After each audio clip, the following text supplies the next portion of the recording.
stayed on the catch too, didn't he? I think the most impressive part of it, though. And he will not be denied. Into the end zone. Touchdown, Seahawks. Taking it in from 7 yards away. And the Seahawks are able to stretch that lead out a bit further. I heard a coach talk about those late-in-the-half scores, especially ones that give your team a pretty decent cushion. He said those could be the ones that can finish off a squad if you let them. Yeah, they've got the cushion. Oh, they flip it to the kicker. He looks like he's going to throw it.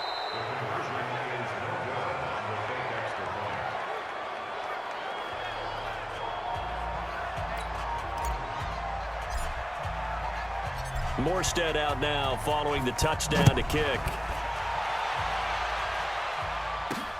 Fielded about a yard deep. And he'll get it up to about the 26-yard line, just across the 25. The offense now at the line, ready for their next drive. The results for them so far not that great. Well, not good at all. 3 drives, 3 punts. Yeah, and now what you're doing is you're looking at your play sheet, trying to figure out what you're going against defensively. I wonder, are they showing them something they haven't seen or anticipated in practice, and maybe that's throwing them off? Or do they just have to go to a different play calling section and try and run some offense that way? Officially nothing on that last run. They'll try again, 2nd and 10. They'll throw now on the final play. Looking sideline, incomplete. We now proceed to the start of the second half. So we reach halftime in what's been a fairly one-sided game so far. This will be fielded at the 8.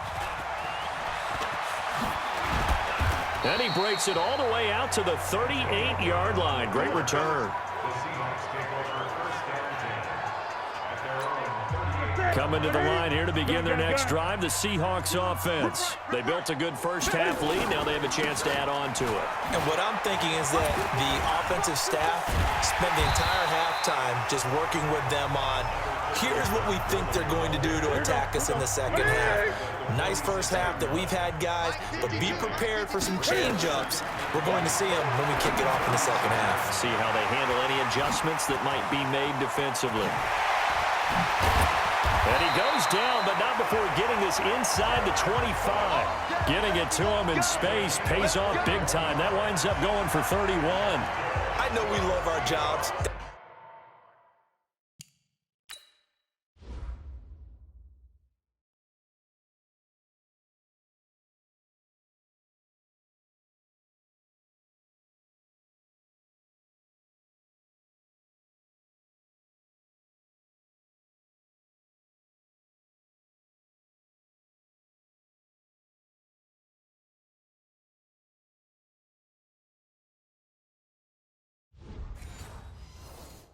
Pretty much any play we see, we're pretty, excited about. But big plays, let's face it, that's what we absolutely live for. How about that one? That was great. And what our camera missed was the fist pump from the sideline after that catch. They're fired out. That's a big game. And able to work his way down to the 16. 8 yards on the pickup, and now they'll have some options on 2nd and short. That play wasn't quite as big as the play that preceded it, but still, got to like the way they're moving the football, partner. Absolutely. Pretty good room to run on that last play. Yeah, they didn't get a first down, but still, you'll take runs like that each and every time, won't you? And now they're inside the 10 as he's brought down at the 9. 7 yards there and a first down.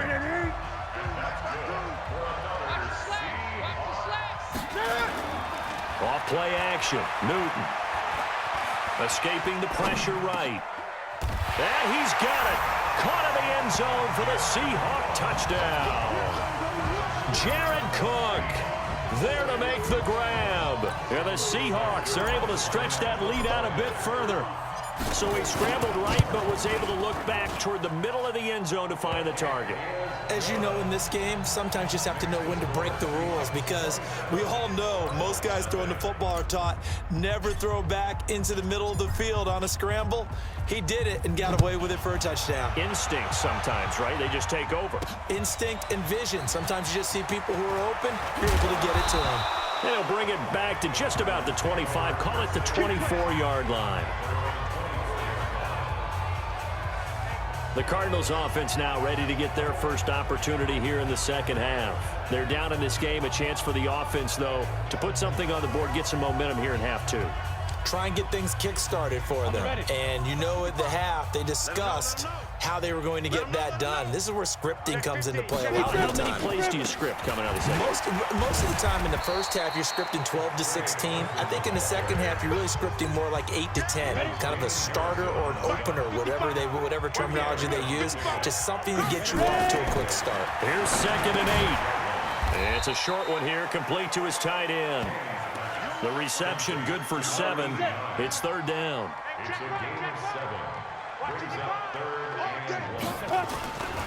Looking to throw. Throw left side complete. That's Carson.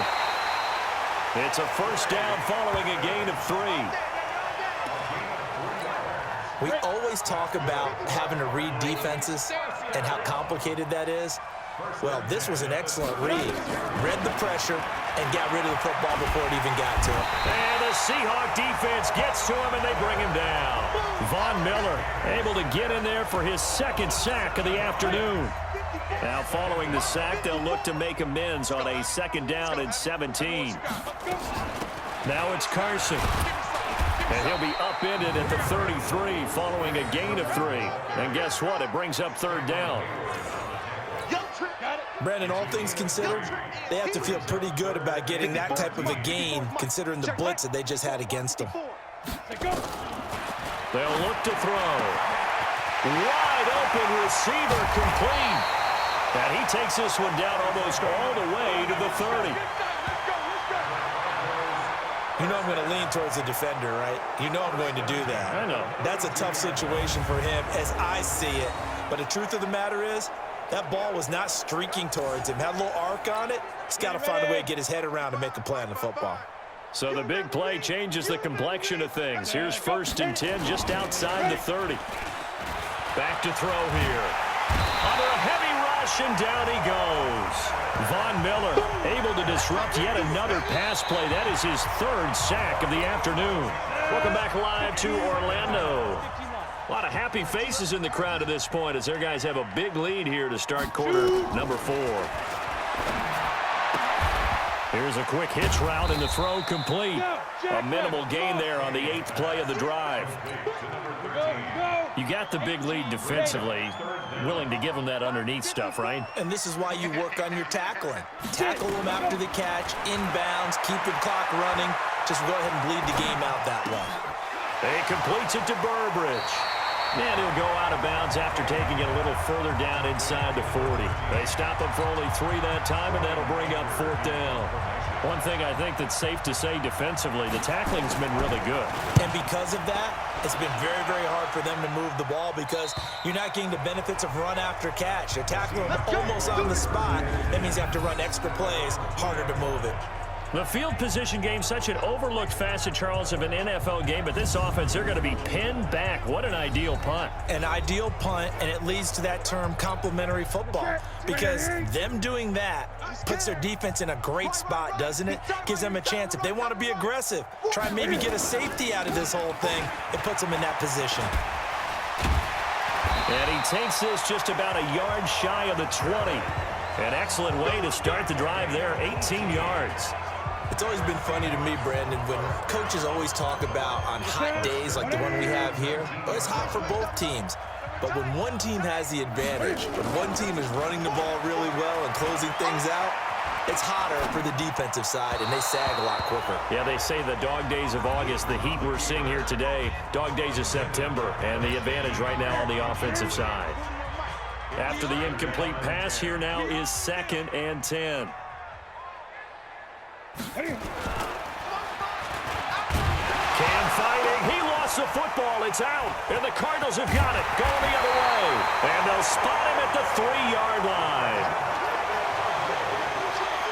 So the defense there, opportunistic. It's nice to give them credit, isn't it? Because so many times it's more a matter of what the offensive guy didn't do. Didn't secure the ball, didn't cover up. In this case, just give credit to where it belongs. Knocked it free, made a big play. Anthony Barr comes rumbling in for the sack. Now from the 9, here's 2nd and goal. 2nd and 9 now. And it's caught.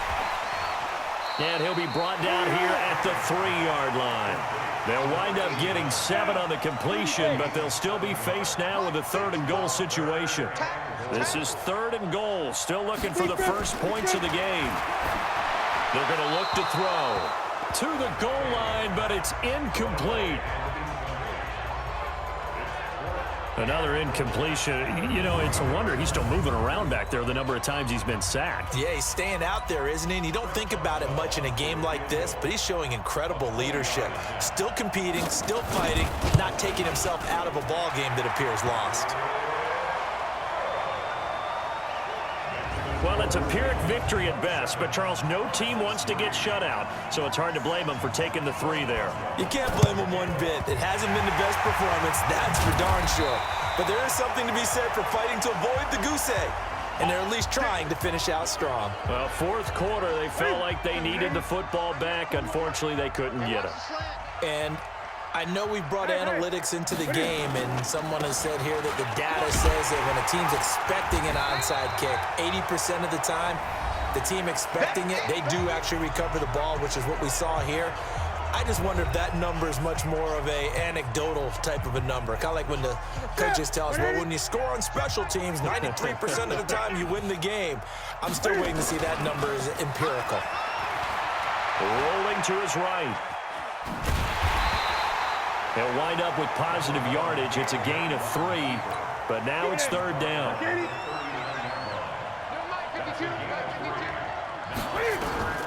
From the gun on 3rd down, Newton. And that is going to be pulled in one-handed. Wow. They're able to convert on 3rd down, and that sets up a 1st and goal. Boy, another big play late here for an offense.